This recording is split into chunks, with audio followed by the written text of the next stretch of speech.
gonna be another quick one. What's good, YouTube skate fam? So today, I actually did not, I repeat, did not get kicked out of skate camp. And cool instructor Jimmy actually let me stay. Had no problems with it at all. And today I focused on and I learned how to bonk through coping for backside airs in a bowl that is curved, so not a flat wall. A little more tricky with a curved wall because the coping's always coming towards you once you are in the air, so there's a fear of clipping and hanging up. And that is what prevented me from, really just going for it. Honestly though, it was a commitment. It was another gut check, as is in skateboarding. When I committed to going what I knew was fast enough to get me into the air and riding straight through coping with the front and back wheels and sucking up the lead leg, pulling in the back, turning in and sticking the landing and committing to it, I got a really nice one that I'm happy with. So the tips are: commit, watch the backside air masterclass that I have, and then add to it committing to let them bonk, and you'll get it. Anyway, really fun sesh. It was awesome. Great sound, great feeling, and short session again, but in an hour I was able to get there. Peace. I'm out. All right, so on these first few ones, I'm really just setting up the camera so that I can tell how low I'm landing beneath my takeoff point.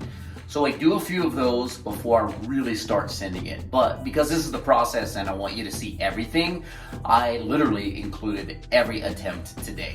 So let's see what happens.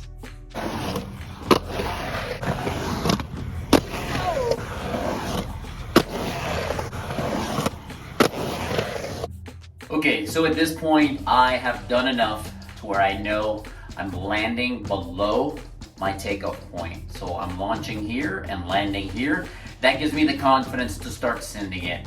So what I needed to do at this point was simply add more speed and commit to going through the coping, sucking the front at coping. When the back hit, pull the back in, do the 180-ish turn and land going in the direction of my board. So making sure my shoulder goes with the board so I don't wash out kind of Mr. Wilson or a slam forward or backward. But anyway, that was the key points. So this is the first one I get over coping. Let's take a look. Okay, so that's the first one, like legit over coping. But the landing was kind of sketchy. It was a little wobbly. I didn't slam. I landed it. I was able to land and then air out the bowl and go for some more. But mentally, it set me back a little bit. Even though I had done it, I was actually scared to death to do it again. Although it's what I wanted to do, and I'm gonna push through that fear and progress. But anyway, the next few are not gonna be over coping. They're right at it. I'm letting the front, always the front is going over. Sometimes 3 wheels are out, but it's not always completely out. It wasn't until the very end, which we'll get to, where I really kind of come out there. But there are a few more along the way. So let's take a look.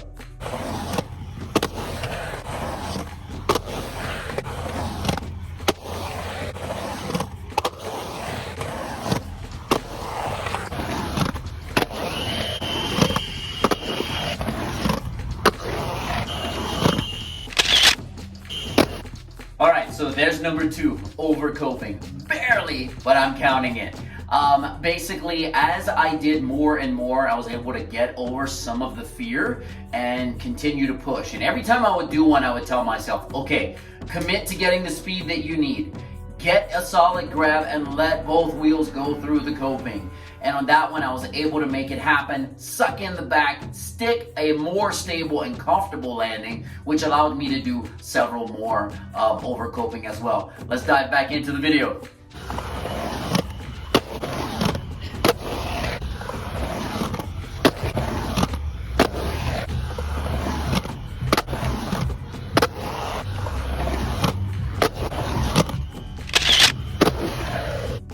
Okay, so at this point, I'm starting to build up some confidence. And actually I am really pushing myself to do it because I'm getting more comfortable. The problem was really committing to the speed.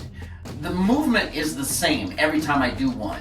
It's the speed that determines whether or not I'm gonna go through and over coping. So it was really, I was dropping in and getting 2 front side carves, really solid pump, front side in the corners, and then pumping towards the wall, getting a little, holding that position so I don't crouch down as I go up the wall, grab and get the air. So I'm really starting to go for it more and more here. That was the 3rd one we have over coping.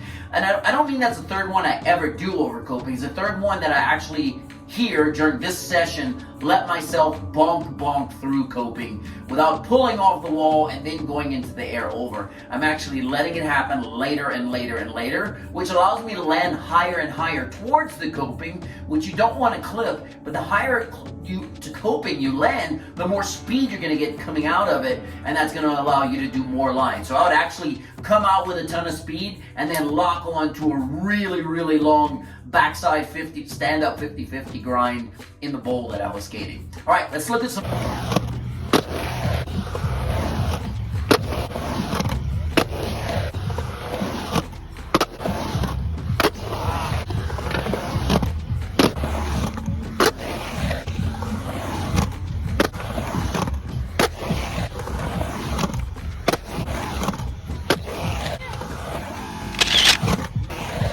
Fourth one over coping.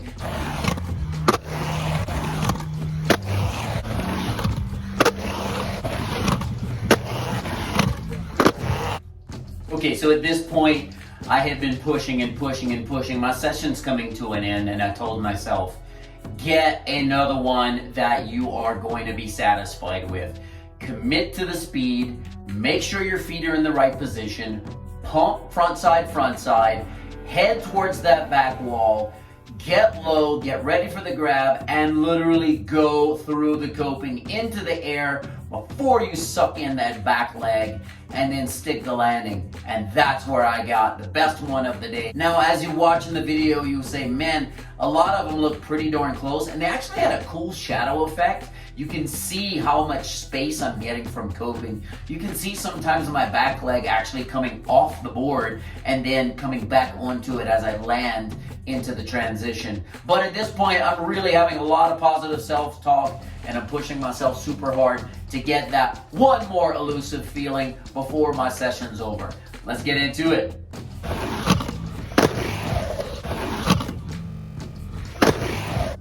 All right, skate fam, gonna wrap it up for this episode of The Process. Hope you enjoyed it. Peace. I'm out.